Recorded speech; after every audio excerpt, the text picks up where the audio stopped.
इंद्रिय एकदा काय अज्ञानाधीन झाली, इंद्रियांकडे एकदा काय अज्ञान निर्माण झालं की मग त्या ठिकाणी काय होतंय, त्यांच्या विचाराप्रमाणे ती इंद्रिय कार्य करायला लागतात.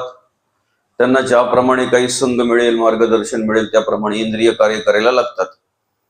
आणि मग काय होतंय, तर अज्ञानातून त्या इंद्रियांकडे अशा प्रकारे कार्य निर्माण झाल्यानंतर, कर्म निर्माण झाल्यानंतर काही वेळेला ती इंद्रिय अंतःकरणावर पगडा निर्माण करतात. आणि एकदा काय अंतःकरणावर इंद्रियांनी पगडा निर्माण केला की मग मनुष्य भ्रमामध्ये कार्य करत असतो. आणि एकदा काय ती भ्रमातून कर्म घडायला लागली की मग तिथे धर्म दिसत नाही, नीती दिसत नाही. त्या ठिकाणी खऱ्या अर्थानं सत्कर्माची जाणीव नसते किंवा सत्कर्म नसतात. ती भ्रमातून कर्म घडत असतात, अज्ञानातून कर्म घडत असतात. आणि म्हणून मग काय होतंय, तर एकदा काय अज्ञान माणसाच्या अंतःकरणामध्ये आलं, भ्रमातून मनुष्य एकदा काही कार्य करायला लागला, कर्म करायला लागला की मग परमार्थ सुद्धा करताना, बरं का, आता संसारिक माणूस जो आहे तो संसारातलं मागतोय, संसाराची अपेक्षा करतोय, ठीक आहे. पण परमार्थ करत असताना परमार्थिक माणूस सुद्धा संसाराच्याच गोष्टींची देवाकडून अपेक्षा करत असतो. आणि मग त्या ठिकाणी संतांनी सांगितलेलं आहे की एखाद्या आध्यात्मिक विचाराच्या माणसाने देवाकडे किंवा संतांकडे संसाराच्या गोष्टींची अपेक्षा करणं म्हणजे सूर्याकडे अंधार मागण्यासारखं आहे, बरं का. सूर्याला अंधार कधी स्पर्श करत नाही. सूर्याकडे प्रकाश मागा, तो देईल. पण सूर्याकडे तुम्ही जर अंधार मागत असाल तर ते मागणं चुकीचं आहे.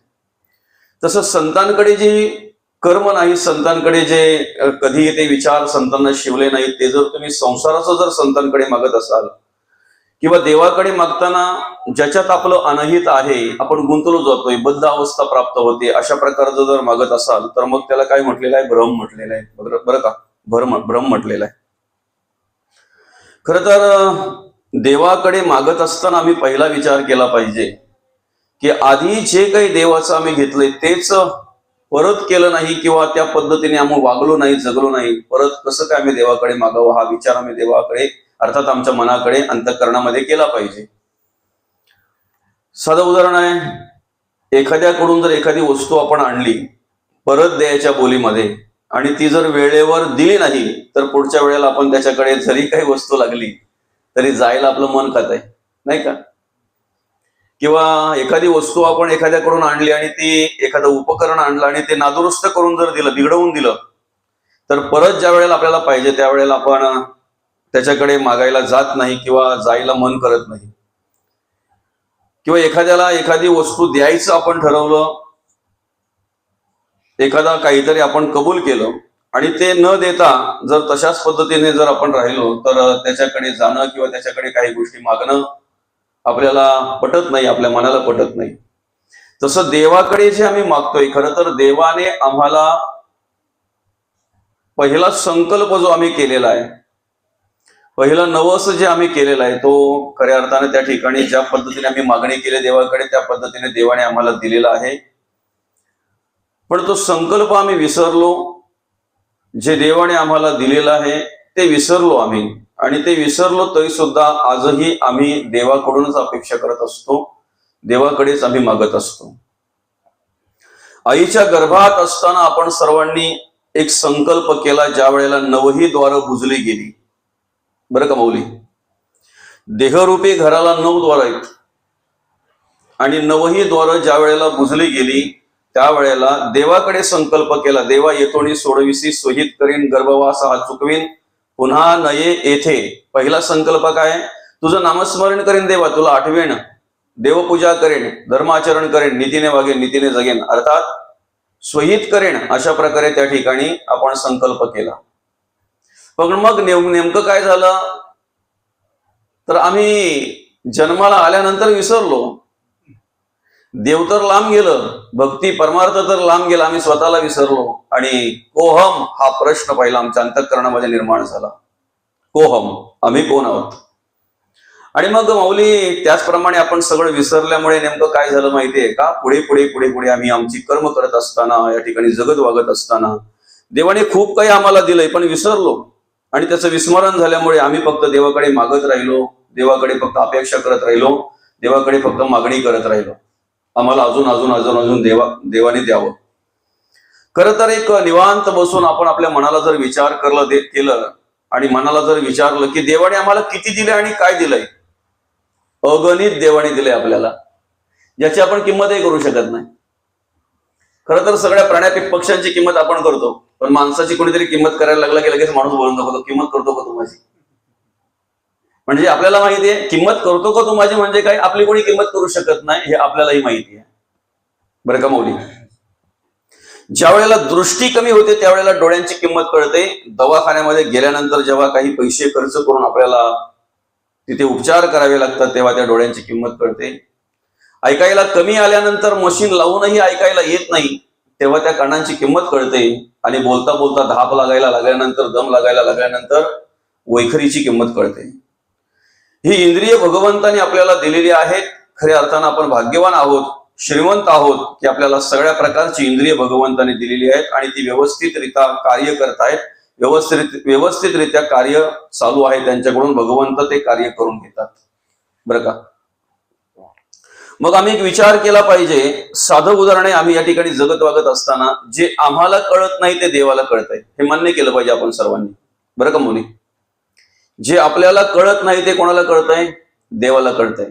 मला उद्या काय पाहिजे ते जे मला कळत नाही ते देवाला कळतंय. कारण काही वेळेला मी नियोजन केल्याप्रमाणेच होईल असं नाही, आपण नियोजन केल्याप्रमाणेच होईल असं नाही. मग जे आम्हाला कळत नाही ते जर देवाला कळतंय, उद्या आम्हाला कशाची गरज आहे, कशाची आवश्यकता लागणार आहे हे आम्हाला कळत नाही, ते जर देवाला कळत असेल तर आम्ही संपूर्ण भार कोणावर टाकला पाहिजे? आमचा देवावर टाकला पाहिजे.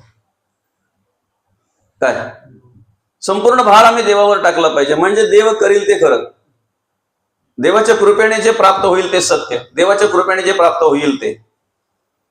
पण काय करतोय माहितीये का, आम्ही या ठिकाणी देवपूजा करत असताना संसारिकाचा विषय नाही, बरं का, संसारिकाचा विषय नाहीये. कारण त्याला कसं आहे, ज्याला श्रवण नाही, ज्याला मार्गदर्शन नाही, गुरुचं ज्ञान नाही, संतांच्या वाङ्मयाचा अभ्यास नाही, तो त्याच्या पद्धतीने काही मागायचं ते मागत असतो, तो त्याच्या पद्धतीने जगत असतो, वागत असतो. पण जिथे जाणीव आहे, जिथे मार्गदर्शन आहे, ज्याला कळतंय सार काय असार काय, सत्य काय असत्य काय, हे ज्याला कळतंय तो सुद्धा देवाकडे मागत असतो. मागताना संसाराचं मागतोय हे दुर्भाग्य आहे.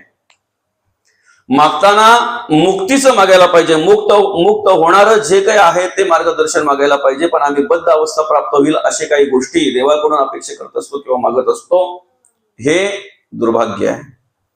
आणि मग त्या ठिकाणी सांगितलेलं आहे संतांनी की तुम्ही जे काही करताय ना, देवपूजा, धर्म आचरण, जी साधना, उपासना, तपश्चर्या जी काही करता तुम्ही, त्याचं फळ देव लगेच तुम्हाला देऊन टाकत असतो, ठेवत नाही देव. बरं का, देव कोणाचं उसनं ठेवत, जे काही असेल ते लगेच तिथं देऊन टाकतो. फक्त आम्ही काय करायचंय, आम्ही जी देवपूजा करतोय ना, ती देवपूजा आम्हाला झाल्यानंतर देवाच्या चरणी अर्पण करता आली पाहिजे. करून कोण घेतोय? साधं उदाहरण आहे. कधीतरी येणारा जाणाऱ्याने जर एखाद्याच्या मुलाला विचारलं, अरे बाबा बाबा कुठे गेले, तर तो बोलतो देवपूजा करतो. काय उत्तर असते? देवपूजा करतो. कोण पूजा करतो? देवपूजा करतो. कोणाची पूजा करतो? देवाची पूजा करतो. देव देवाची पूजा करतोय, सगुण निर्गुणाची पूजा करतोय, देव देवाची पूजा करतोय. बहुता दिसा आपुली भेटी झाली असं म्हटलेलं आहे. अथवा अंतरात्मा जो या देहामध्ये आहे तो त्या ठिकाणी जेव्हा प्रत्यक्षात त्या देवाची प्रचिती प्रत्यय घेत असतो त्यावेळेला मग तो विषय, ती प्रचिती किंवा तो आत्मसाक्षात्कार त्या ठिकाणी होत असतो.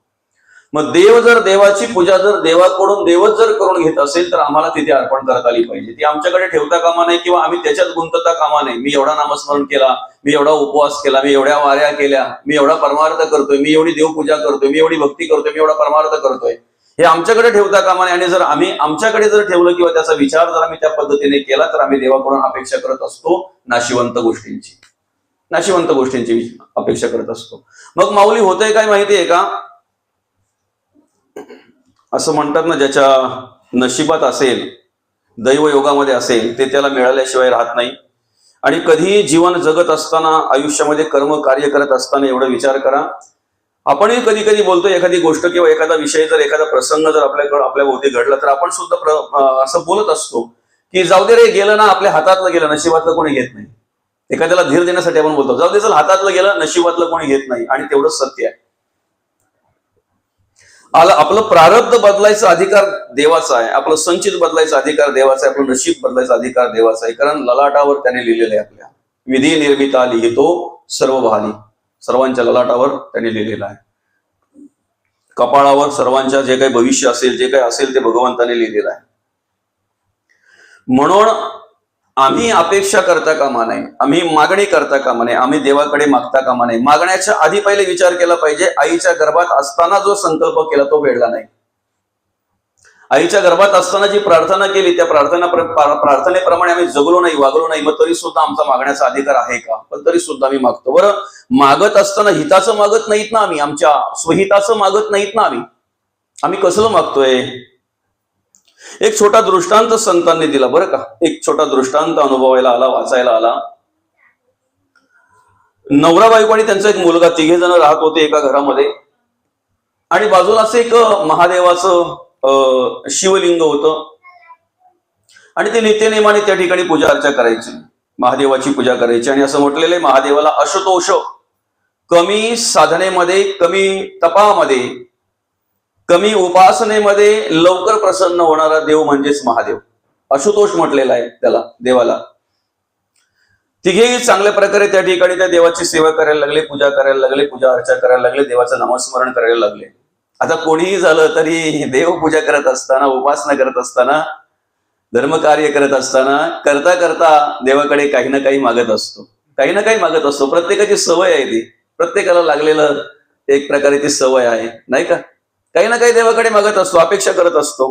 नाहीतरी मनामध्ये कधीतरी विचार येतो, मी एवढं देवाचं करतोय, देवाने मला काहीतरी द्यायला पाहिजे, देवाने माझ्याकडे पण बघायला पाहिजे, बरं का? मी जर देवाच्या मागे एवढा लागलोय, मी जर एवढा देवदेव करतोय, बरं का, देवाकडे जर मी सतत पाहतोय, तर देवाने सुद्धा माझ्याकडे पाहिलं पाहिजे असं वाटतंय. आता मला सांगा, जर हे तिघेही देवाची पूजा करतायत, पती पत्नी अर्थात आई वडील आणि मुलगा, बाई आहे, पुरुष आहे आणि मुलगा आहे, हे तिघेही देवाची पूजा करतायत, देवाचं नवस सायास करतायत, देवाचं नामस्मरण करतायत. याच्यामध्ये पुरुषांपेक्षा महिला देवाकडून जास्त अपेक्षा करत असतात, बरं का माऊली? त्यांची गाऱ्हाणी पण तेवढीच असतात, त्यांच्या देवाकडे असणाऱ्या प्रार्थना पण तेवढ्याच असतात. कारण मी स्वतः घेतलेला अनुभव, ज्या वेळेला एखाद्या ठिकाणी गणेश पूजन वगैरे केलं किंवा गृहप्रवेश केला, एखादी पूजा केल्यानंतर जर दोन्ही उभायता जर बसले असतील पूजेला, बरं का, आणि दोन्ही उभायता बसल्यानंतर ज्या वेळेला पूजा सगळी संपूर्ण झाल्यानंतर मग आपण त्यांच्या हातामध्ये अक्षता द्याव्यात, त्यांना सांगावं, बाबा देवाला प्रार्थना करा की देवा जी काही आमच्याकडून पूजा आपण करून घेतली ती आपण त्यांच्या चरणी समर्पित करायची आहे. जर काही आमच्याकडून काही घडलं असेल, चुकलं असेल तर देवा क्षमा असावी, आम्ही केलेली पूजा तुम्ही गोड म्हणून घ्यावी, असं प्रकारे. आणि मग आपण काय बोलतो, देवाकडे तुम्हाला आजच्या पूजनाच्या निमित्तानं जर काही चांगलं मागायचं असेल तर मागा. आणि एवढं झालं की मग ते दोघे हात जोडतात. आलं का लक्षात? प्रत्येक वेळेला मला आलेला अनुभव असा आहे की पुरुषाच्या पहिले अक्षता त्या ठिकाणी अर्पण होतात. पुरुषाने अक्षता अर्पण केल्यानंतर महिलेकडे पाहत राहावं लागते, अजून काय काय मागते ही ताई. तो पुरुषही काही वेळेला पाहत राहतोय, अरे अजून हिचं मागणं झालं नाही. खरं आहे ना, तिला मुलांसाठी मागत असतं, तिला पतीसाठी मागत असतं, तिला घरातल्यांसाठी मागत असते, तिला संसारासाठी मागत असते, बरं का, स्वतःसाठी मागते नाही मागते, पण अशा अनेक गोष्टी तिच्याकडे असतात, अनेक समस्या असतात, बरं का. आता या ठिकाणी जर ही तिघेही पूजा करतायत, देवाचं नामस्मरण करतायत, तर आपल्याला माहितीये ह्या दोघांपैकी आधी पहिले कोणी मागितलं असेल? महिलेने, बाईने. पण त्या महिलेने मागत असताना ऐका, महत्वाचं काय, तुमची इंद्रिय जर अज्ञानाधीन असतील, परत एकदा सांगतो, काय म्हणतात माऊली येते, येथ नेणावया हिची कारण जे इंद्रिया अधीनपण ती ही आकडी जे अंतःकरण मनोनी भ्रमे. जर आम्ही इंद्रिय जर आमची अज्ञानाधीन असतील तर ती काय करतात, अंतःकरणावर पगडा निर्माण करतात आणि मग तो माणूस भ्रमाने कार्य करत असतो. भले ती देवपूजा करत होती, ती देव कार्य करत होती, देवाचं नामस्मरण करत होती, पण तिची इंद्रिय अज्ञानाधीन होती. त्या तिच्या इंद्रियांकडे काय होती, आसक्ती निर्माण झालेली होती, मोह निर्माण झालेला होता, द्वैताला अधिक महत्व देणारी होती, द्वैत कार्याला अधिक महत्व देणारी होती. आणि नेमकं झालं काय, देवाला मागायला लागले, देवाला सांगायला लागले, देवा मी एवढ्या दिवस तुझी प्रार्थना करते, उपासना करते, भक्ती करते, नामस्मरण करते, देवा मला प्रसन्न हो, माझ्यावर कृपा कर. भगवंत प्रगट झाले त्या ठिकाणी. आणि भगवंत प्रगट झाल्यानंतर भगवंतांनी सांगितलं, बाई काय पाहिजे तुला ताई, काय हवं आहे, माग, तुला काय मागायचं ते. आणि मग तिने विचार केला का देव जर भेटलेला तर बरेच दिवस माझ्या मनामध्ये एक विचार होता, मी दिसायला जरा कुरूप आहे बरं का, आता वृद्ध होत चाललेली आहे. देवाला प्रार्थना केली, देवा मी सुंदर आणि तरुण दिसली पाहिजे, तरुण पाहिजे आणि सुंदर दिसली पाहिजे. तर आज तू म्हटलं, देव निघून गेला, ही एवढी सुंदर झाली, एवढी तरुण झाली की अतिशय म्हणजे अगदी अतिशय सुंदर झाली. तिथे तेवढी सुंदर कोणी नाही अशा प्रकारे, कारण देवाने देताना देव कधी कमी देत नाही बरं का. उपरवाला देताय चपर वाटगे आपण नेहमी म्हणतो, देव भरभरून देत असतो आणि तिला भरभरून दिलं. आता भरभरून दिल्यानंतर तिलाही तिथे त्या संसारामध्ये काम कार्य करण्यामध्ये थोडस काही गोष्टी मनाला स्पर्श करायला लागल्या. नवरा आहे तोच आहे, संसार आहे तोच आहे, घर आहे तेच आहे, हिच्यामध्ये बदल झाला, सुंदर दिसायला लागली, सुंदर तरुण झाली अगदी मस्त की बरं का. असं करता करता करता करता ज्या वेळेला ती राणावनामध्ये काही कामानिमित्त गेली, त्यावेळेला त्या ठिकाणी एक राजा शिकार करण्यासाठी त्या वनामध्ये हिंडत होता आणि त्याची नजर त्या महिलेवर गेली. राजाची नजर जशी त्या महिलेवर गेली तशी त्या राजा आकर्षित झाला, अतिशय सुंदर. त्याला तर असं वाटलं की अप्सरा मेनका कोणी आहे की काय अशी, म्हणजे या वनामध्ये बरं का अशी गंधर्व कन्या वगैरे आहे की काय, किंवा असं काहीतरी वाटलं त्याला बरं का. आणि मग सुंदर असल्यामुळे त्याने तिला जवळ केली, सांगितलं तुला राणी म्हणून मी स्वीकारतो, असं तसं हे ते. आणि क्षणभर त्याने विचार केला की तोच घर, तोच नवरा, ते सगळं काही, तोच संसार, असं करण्यापेक्षा आता राजा जर मला राणी करून घेतो तर मग तिथे काय कमी आहे, राजाची राणी कसलीच कमी नाही ना. बसली त्याच्या मागे त्या घोड्यावर आणि गेली. गेल्यानंतर जेव्हा नवऱ्याला हे कळलं, त्यावेळेला त्या नवऱ्याने पहिले प्रार्थना केली देवाला, कारण तिला सुंदर पण कोणी दिलं होतं, देवाने. तिला तरुण कोणी केली होती, देवाने. तोही देवाला विनवणी करायला लागला, देवा अरे मीही तुझी पूजा करतोय, देवा मीही तुमचं नामस्मरण करतोय, मग तुम्ही तिला जर प्रसन्न झालात तर मला का होऊ शकत नाही, तुम्ही तिला जर वर दिलात तर मला का देऊ शकत नाही. आणि लगेच त्या ठिकाणी भगवान महादेव प्रसन्न झाले, प्रगट झाले आणि महादेवाने सांगितलं, दादा माग, तुला काय मागायचं ते. रागाच्या भरात पटकन बोलून गेला, माझी बायको आहे ना, तिला डुकरीन करा काय. तथास्तु म्हणाले, देव निघून गेले. तिकडे ती राजाची राणी होती, ती काय झाली, नेमकं डुकरीन झाली, परिवर्तन झालं. डुकरीन झालेली बघितल्याबरोबर राजाने काय केलं, तिला पकडली त्या सेवकांच्या द्वारे आणि सगळ्या सरदारांना सेवकांना सांगितलं, हिला त्या अभयारण्यामध्ये सोडून या. आता ज्या वेळेला अभयारण्यामध्ये सोडायला गेले ते, त्यावेळेला त्या मुलाला ही सगळी हकीकत माहिती झाली, सगळं समजलं त्याला. त्या मुलाला तेवढाच मागायचा राहिला होता फक्त, कारण बाईने पण मागून झालं होतं, पुरुषानेही मागून झालं होतं, राहिलाय कोण, मुलगा.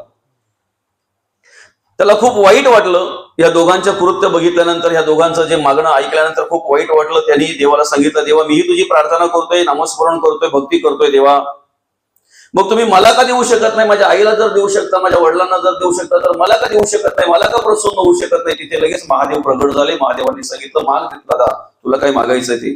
तो पटकन बोलून गेला, माझी आई जशी होती तशी मला पाहिजे. तथास्तु म्हणाले, देव निघून गेले. मला सांगा काय मिळालं त्यांना एवढी तपश्चर्या करून. बाई पहिल्यासारखे झाले, तो पुरुषही त्या ठिकाणी राहायला लागला, तो मुलगाही त्या ठिकाणी व्यवस्थित पहिल्यासारखे राहायला लागले. पूर्वी पण काय होतं मागण्याच्या आधी,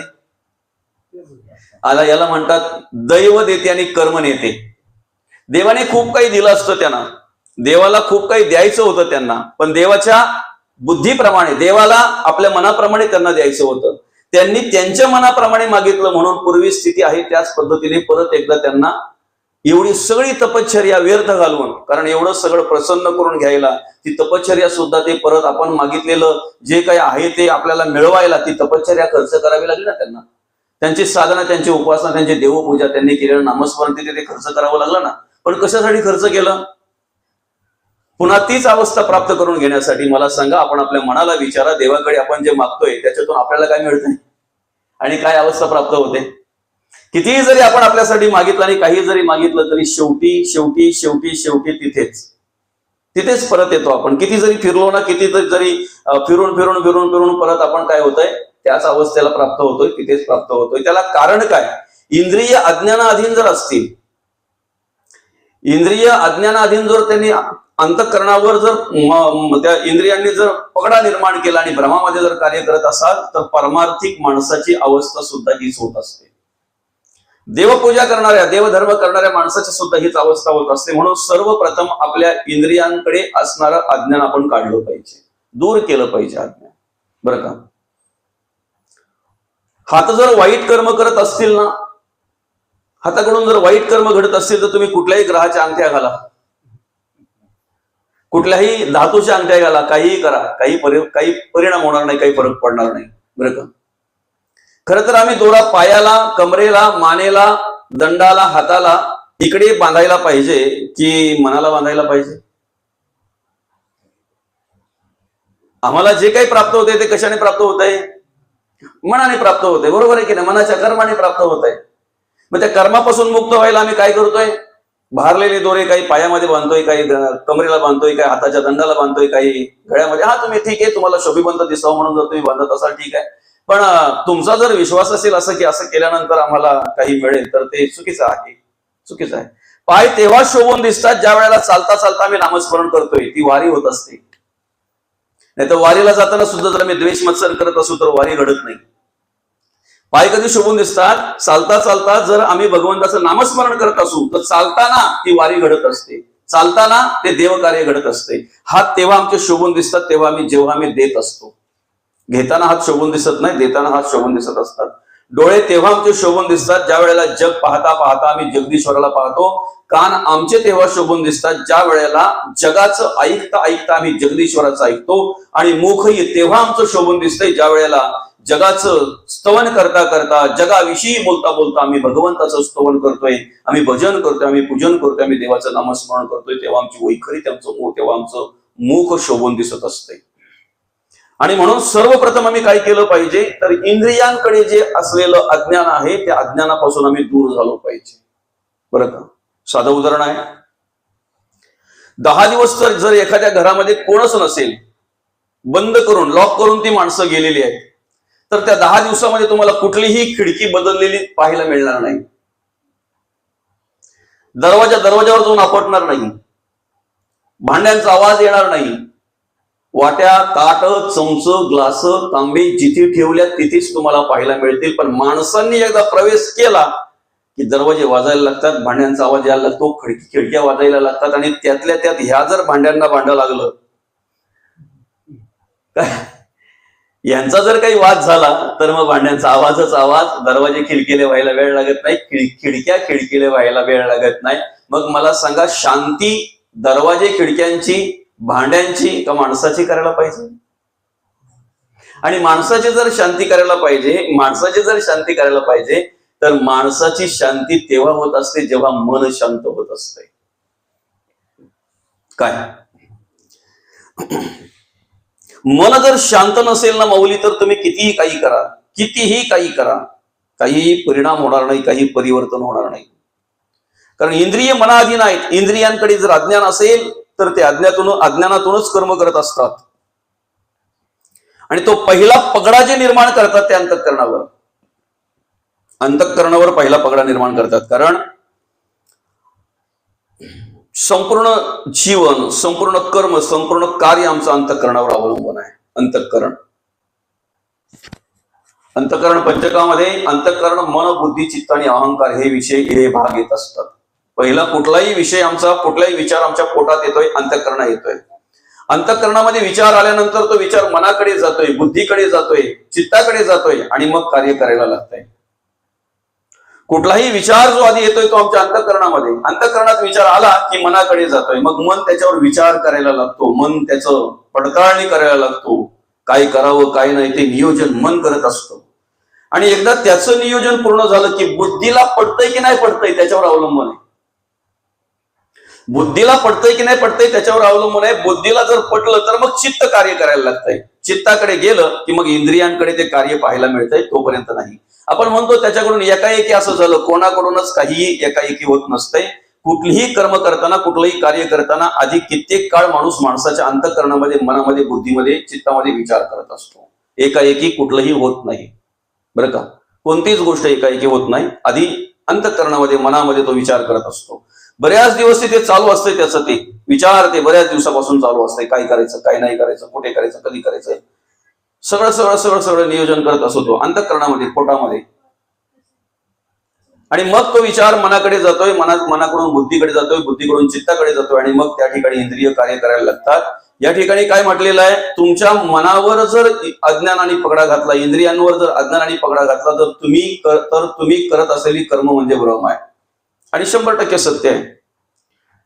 आम्ही करत असलेलो कर्म म्हणजे भ्रम आहे. आज जर पाहायला गेलं तर बघा, असं वाटतंय की आमच्यामुळे सगळं चाललंय. खरंय की खोटे? कधीतरी एखादा घरामध्ये कार्य करणारा कर्ता पुरुष पण बोलतो, मी जर गेलो ना तर तुम्ही भुकचे मारा. म्हणजे करतेपणा तो कोणावर घेतो? स्वतःवर घेतो, आपल्यावर घेतो. सत्य की असत्य, भ्रम की सत्य? मी गेल्यानंतर तुम्ही भुकचे माराल, हे सत्य का भ्रम? भ्रमच आहे ना. भ्रम जर नसतं तर आता कितीतरी लोक भुकचे गेले असते, भुकचे मेले असते. पण एकही कोणी राहत नाही. ज्याची त्याची व्यवस्था ज्याच्या त्याच्या प्रमाणे केलेली आहे, करत असतात बरं का. आता काय होतंय माहितीये का, तो ओझं आम्ही आमच्या डोक्यावर घेऊन बसतोय, ही बात वेगळी आहे बरं का. आता पूर्वी आपल्याकडे बस यायची, आता पण येते वाटते, आज दिसली होती, आजपासूनच चालू झाली का बरं परत? येते ना, ठीक आहे. नाही, आज सकाळी दिसले ना म्हणून म्हटलं. तर ज्या वेळेला आपल्या भाजीपाल्याच्या पाट्या वगैरे आपण काढतो नाही का, अशा कारल्याच्या वगैरे पाट्या लावतोय. आता काही दिवसानंतर वांगीचा चालू होतील, काही गोसाली चालू होतील, काही बरं का.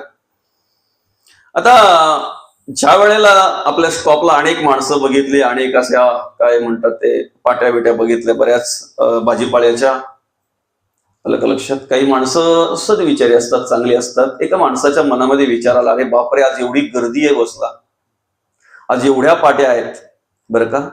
आणि मग त्याने कालचं आठवलं की काल याच्यापेक्षा निम्मेच माणसं होती, निम्मेच भाजीपाल्याच्या पाट्या होत्या, तरी सुद्धा आपल्या शिंदारीच्या चढावाला बस चढत नव्हती बरं का. आज तर डबल माणसं आहेत आणि डबल ओझं आहे, डबल पाट्या आहेत, म्हणजे आज काही खरं नाही बाबा. मग त्याने विचार केला, आणि विचार केल्यानंतर काय झालं नेमकं, बसमध्ये चढला, शीटवर बसला. शीटवर बसल्यानंतर दोघांना सांगितलं, माझी पाटी माझ्या डोक्यावर द्या. समजतंय का? आता त्यांना वाटलं की चला बाबा, चांगला विचार आहे याचा, तेवढे 2 माणसं उभी राहतील.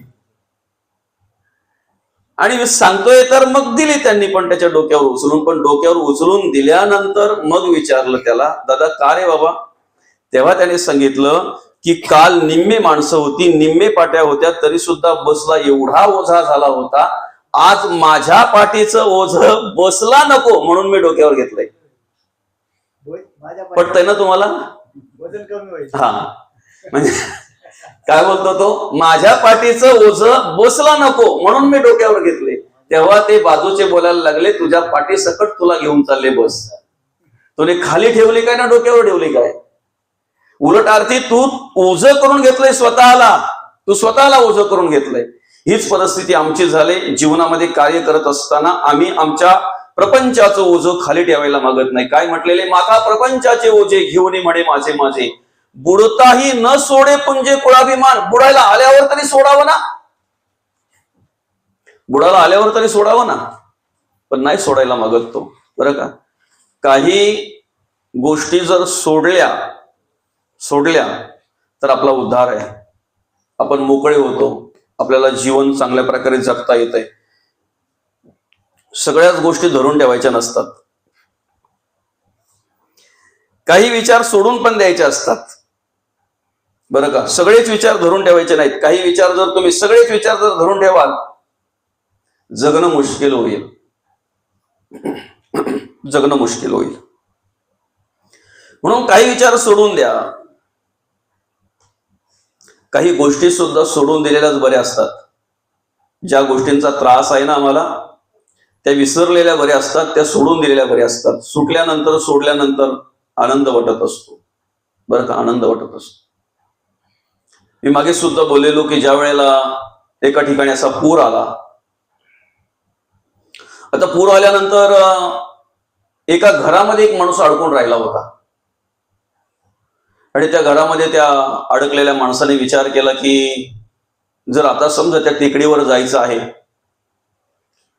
किती दिवस राहते पाणी किती नाही, आणि पाणी जरी गेला, घर जर भरलं तर सगळं धान्य वगैरे माझं निघून जाईल, माझी कपडे बिपडे सगळे निघून जातील. म्हणून मग त्याने काय केलं, पूर येताना बघितला, घरामध्ये पाणी येताना बघितल्याबरोबर अगदी बरंचसं धान्य त्याने एकत्र केलं, मसाला काही, हळद काही, मीठ काही, अमुक काही, तमुक काही, तांदूळ काही, त्याच्यामध्ये बरेच दिवस पुरतील एवढं कपडे, असा मोठा बोसका तयार केला. तोपर्यंत घरात चांगल्या प्रकारे पाणी आलं होतं, बाहेर पडायला रस्ता राहिला नव्हता, बाहेर पडायला रस्ता राहिला नव्हता.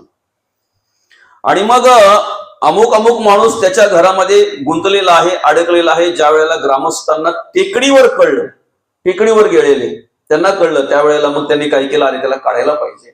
सगळे विचार करायला लागले, काढायला पाहिजे, काढायला पाहिजे. पण सत्पुरुष होता, त्याने विचार काय केला, भले त्याचा जीव जर वाचत असेल तर आपला जीव धोक्यात घालून आपण थोडा प्रयत्न करू. त्यावेळेला होडी वगैरे काही नव्हती त्यांच्याकडे, पण एक ओंडका होता, वाहत आलेला एक ओंडका त्या ठिकाणी त्याला दिसला. त्या ओंडक्यावर तो बसला आणि काडीने पुढे पुढे पुढे पुढे वल्ले देत देत देत देत काय झालं, तो ओंडका त्याने त्याच्या घराजवळ आणला. आणल्यानंतर त्याला सांगितलं, बस दादा, पण याला बॉस का सुटत नव्हता. त्याने सांगितलं, दादा, दोघांना जर आपल्याला वाचायचं असेल, व्यवस्थित त्या टेकडीपर्यंत जायचं असेल तर तुला बोसका घेऊन जमणार नाही. हा म्हणतो, दादा, हा बोसका जर आपला तिथपर्यंत गेला तर आपली खाण्यापिण्याची व्यवस्था होईल. त्याने समजवण्याचा प्रयत्न केला, पण हा काही समजत नाही. शेवटी त्याने सांगितलं, दादा बस चल. पण बसल्यानंतर काही मध्यांतरावर गेल्यानंतर यांना त्या बोसक्याचा त्रास व्हायला लागला, थोडा जड झाला, पाणी लागलं. पाणी लागल्यामुळे अजून त्याचे कपडे जड झाले. आणि मग याने सांगितलं, आता सोड तर वाचू.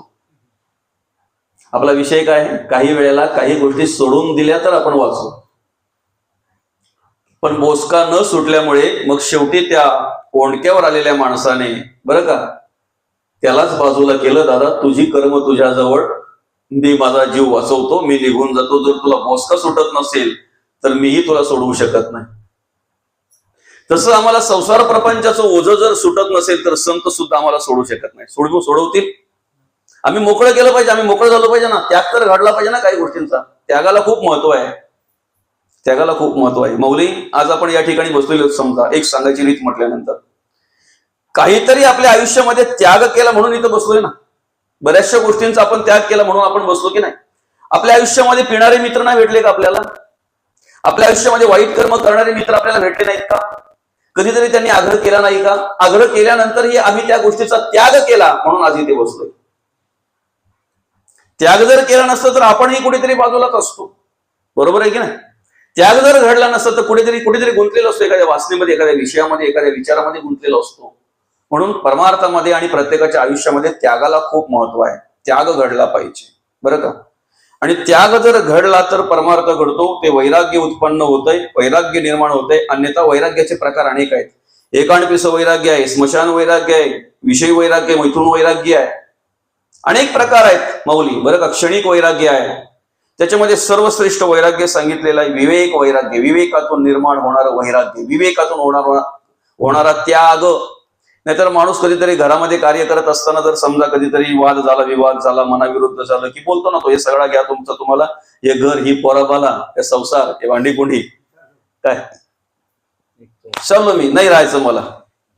त्याग करतो तो, पण कुठपर्यंत? मुलांची आठवण येईपर्यंत, घराची आठवण येईपर्यंत. पुन्हा शेवटी तो मग गेलो होतो पण नाही राहत, पोरांसाठी आलोय, हा बोलून पण दाखवतो, मला येणार नव्हतं, कोणासाठी आलोय? पोरांसाठी. असं तुम्हाला काही वाटून घेऊ नका, पण मी मुलांसाठी आलोय, मला मुलांची आठवण आली, पोरांची आठवण आली, मला नाही राहलं म्हणून मी आलो.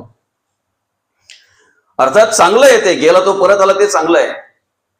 पण आमच्या मनामध्ये ज्या वाईट वासना आहेत, जे वाईट विचार आहेत, त्यांच्या त्यागाची सद्बुद्धी आम्हाला निर्माण झाली पाहिजे.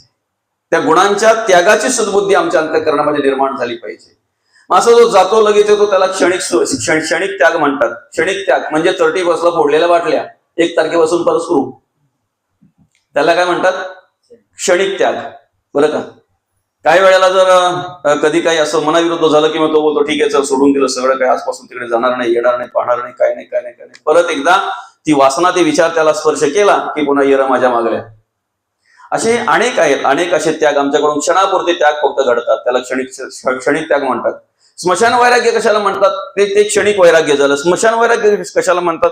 स्मशानात गेल्यानंतर माणसाच्या मनामध्ये येते काय येते रे माणसाच्या बरोबर? काही येत नाही म्हणे. हा माणूस एवढा चांगला होता, किती त्याने हाडाची काढ केली, रक्ताचं पाणी केलं, किती धावपळ केली, शून्यातून विश्व निर्माण केलं, एवढं मोठं साम्राज्य निर्माण केलं, आज खाय पाहिजे दिवस आले मस्त की सगळं काही झालं त्याचं, आणि बिचारा निघून गेला. काय घेऊन गेला रे बरोबर तो? कुठली भाषा आहे ही? स्मशानातली भाषा आहे बरं का. आणि मग बोलतो सुद्धा माणसाच्या बरोबर करगोटा पण देत नाही रे, काही येत नाही माणसाच्या बरोबर. काय येत आहे? खाली हात माणूस येतो आणि खाली हात जातो. पण एकदा स्मशानभूमी सोडली, रस्त्यामध्ये चालायला लागला की तेवढ्यात ज्याच्या बरोबर असतो त्याला बोलतो ठीक आहे इकडनं जरा शेतावरून जाऊन येतो, अमक्या अमक्याने वय केले, कुठून केले जरा बघून येतो. लोकांनी सांगितलं की बरीचशी जागा आमची घेतली किंवा अमक्या अमक्याने ट्रॅक्टर लावलाय, अख्खा बाण माझा कोरून घेतला, काय म्हणतात त्याला, कापून घेतलाय, तोडून घेतलाय, जरा पाहून येतो मी खरंच तोडलाय की काय. बरं ठीक आहे, आपलं आहे, आपल्याला मिळालं पाहिजे, आपलं आहे, आपण त्याच्यासाठी प्रयत्न केले पाहिजेत. पण मग त्या वैराग्याचं काय?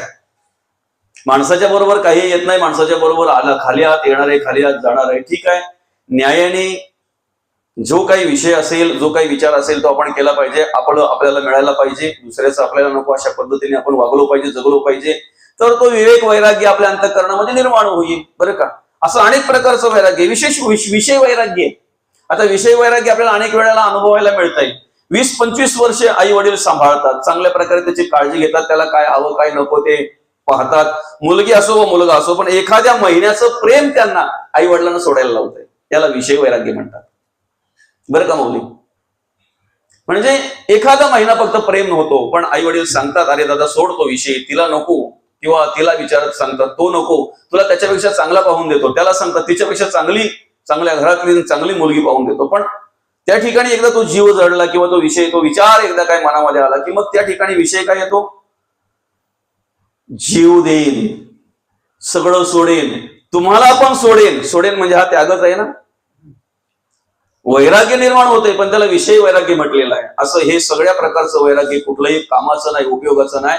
म्हणून विवेकातून निर्माण झालं पाहिजे वैराग्य, आणि विवेकातून निर्माण वैराग्य व्हावं असं वाटत असेल तर त्यासाठी सर्वप्रथम आम्ही आमच्या इंद्रियांकडचं असलेलं अज्ञान काढलं पाहिजे. त्या अज्ञानापासून आम्ही दूर झालो पाहिजे, ते अज्ञान आम्ही नष्ट केलं पाहिजे, अंधश्रद्धा नष्ट केली पाहिजे. इंद्रिय मनाधीन आहेत, पण ते मन आम्ही संतांच्या अधीन, संतांच्या विचारामध्ये अगदी ते तल्लीन केलं पाहिजे, संतांच्या विचारामध्ये त्या ठिकाणी गुंतवून ठेवलं पाहिजे, रममाण केलं पाहिजे. आणि एकदा काही संतांचे विचार मनाकडे आले की मग मात्र इंद्रियांकडचं अज्ञान निघून जाईल, इंद्रियांकडचं अंधश्रद्धा निघून जाईल, आणि मग अंतःकरणातून जी काही कर्म घडतील भ्रमाचं निरसन होऊन जाईल. भ्रम राहणार नाही, भ्रमाचं निरसन होऊन जाईल. आणि म्हणून मग त्या ठिकाणी कर्म करत असताना, कार्य करत असताना आम्ही जर विवेक वैराग्यातून जर कर्म केली तर मुक्त अवस्था प्राप्त व्हायला वेळ लागणार नाही. ज्याला मी मुक्ती म्हणतो, ज्याला मी मोक्ष म्हणतो, तो मोक्ष किंवा मुक्ती त्या ठिकाणी आम्हाला मिळेल, आम्हाला मुक्त अवस्था प्राप्त होईल.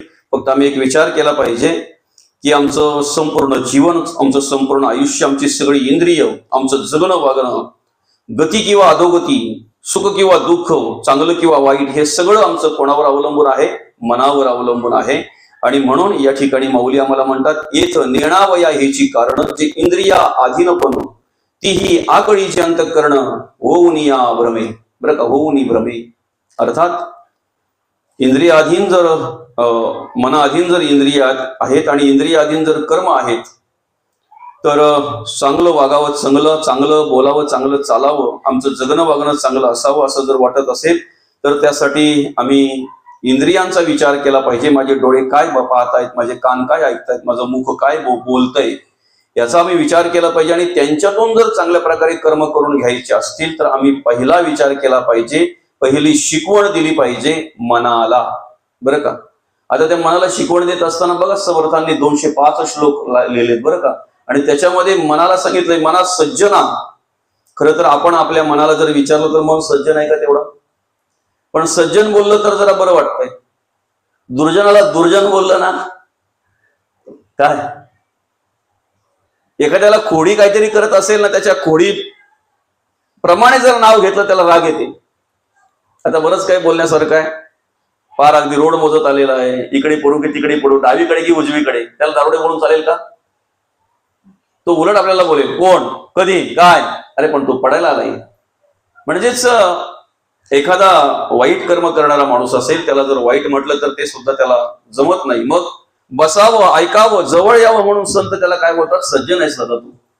दुर्जन म्हणून कोणाला लांब नाही केलं संतांनी, दुर्जनालाही सज्जन सांगून समजून जवळ केलंय. आणि मग त्याला हळूहळू हळूहळू त्याची दुर्जनता दाखवली, त्याची वाईट कर्म दाखवली, त्याचे वाईट विचार दाखवले, आणि मग सांगितलं याचा त्याग केला तर तो सज्जन आहेस.